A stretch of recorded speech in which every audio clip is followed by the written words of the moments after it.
নমস্কার বন্ধুরা, ভৌতিক রহস্য চ্যানেলে তোমাদের সবাইকে স্বাগত।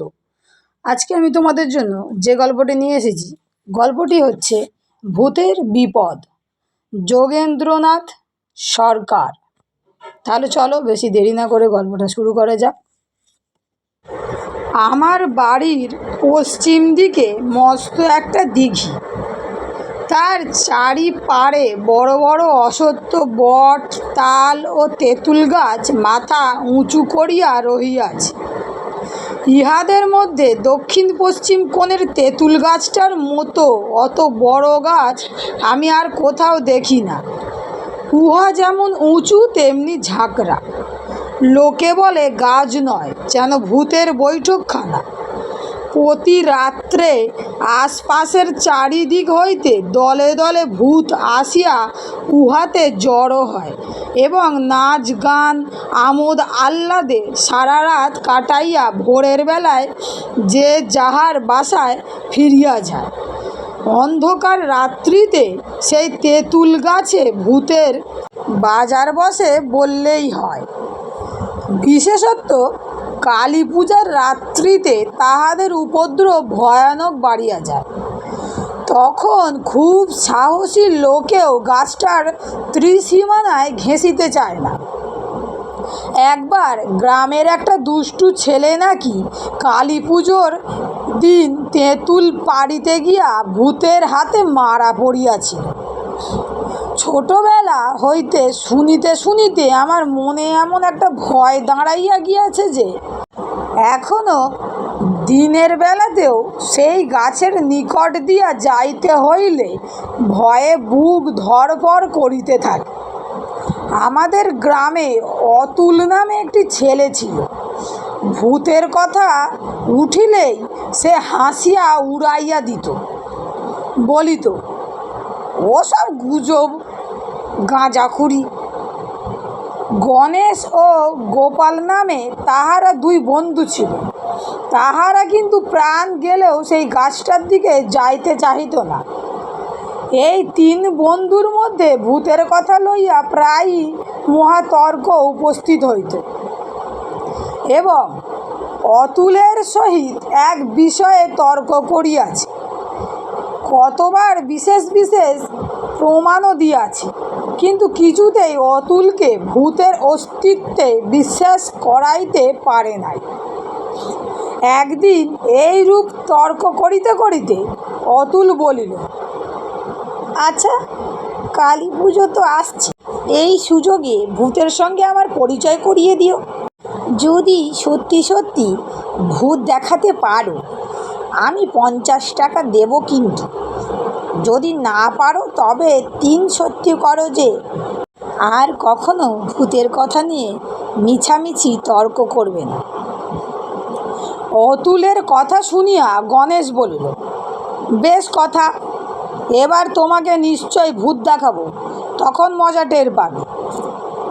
গোপাল বলিল, আমি কিন্তু ভাই আগেই বলে রাখছি, যদি কোনো বিপদ আপদ ঘটে তখন আমাকে দোষারোপ করতে পারবে না। অতুল, তোমাদের কোনো ভয় নেই। আমার দোনলা বন্দুক ও তলোয়ারখানা সঙ্গে রাখবো, তারপর বুঝবো ভূতের কেমন সাহস। পরদিন গ্রামময় রাষ্ট্র হইল যে দত্তদের অতুল কালী পুজোর রাত্রে একাকী সেই তেঁতুল তলায় যাইবে। শুনিয়া কেহ বিশ্বাস করিল না। কেহ কেহ বা তাহাকে এমন ভয়ঙ্কর কার্য হইতে থামাইবার জন্য চেষ্টা করিতে লাগল। কিন্তু অতুল বেজায় একগুঁয়ে।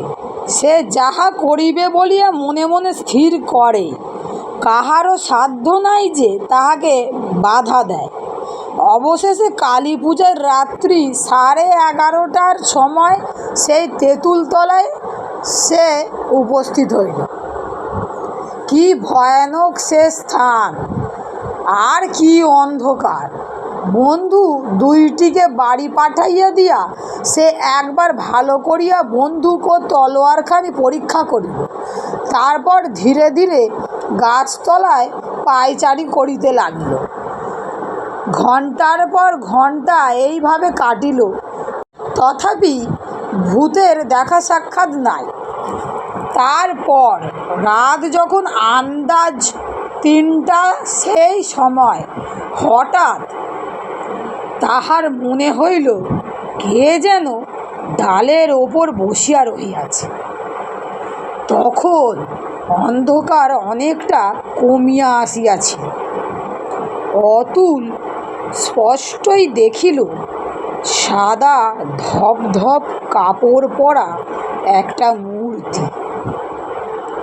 অন্য কেহ হইলে সে ভীষণ দৃশ্য দেখিবা মাত্রই অজ্ঞান হইয়া পড়িত, কিন্তু ভয় কাহাকে বলে অতুল তাহা জানিত না। সে গভীরভাবে জিজ্ঞাসা করিল, কে কে ওখানে? শিগগিরই বল, তা না হলে এখনই গুলি ছুঁড়ব।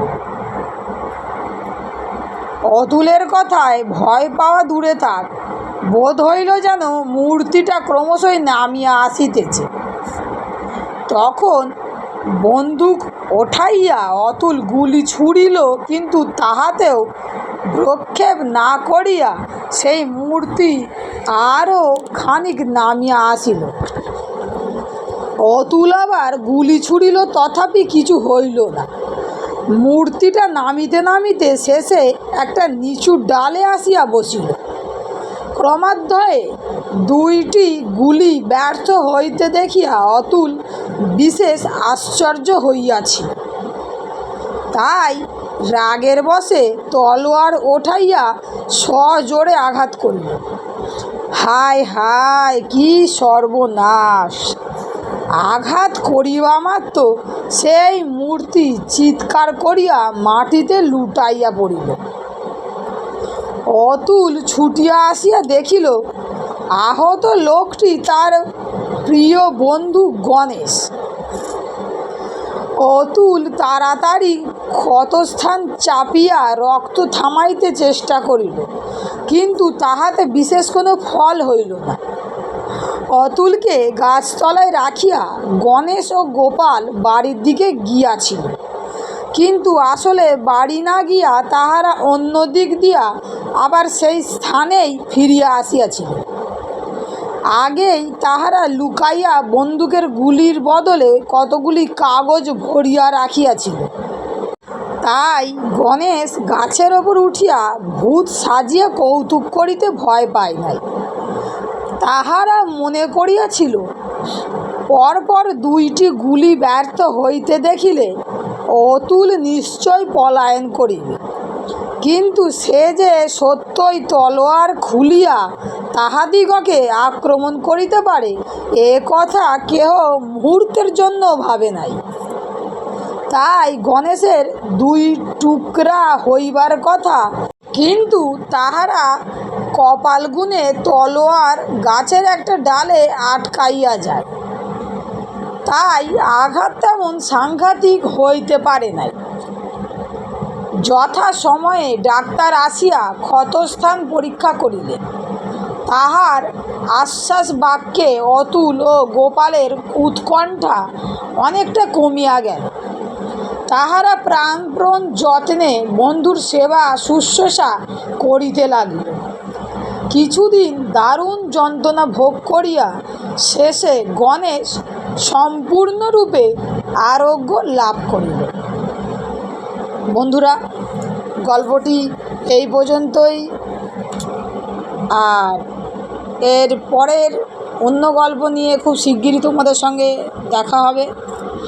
আর গল্পটি তোমাদের কেমন লেগেছে অবশ্যই আমাকে কমেন্টে জানাতে ভুলবে না।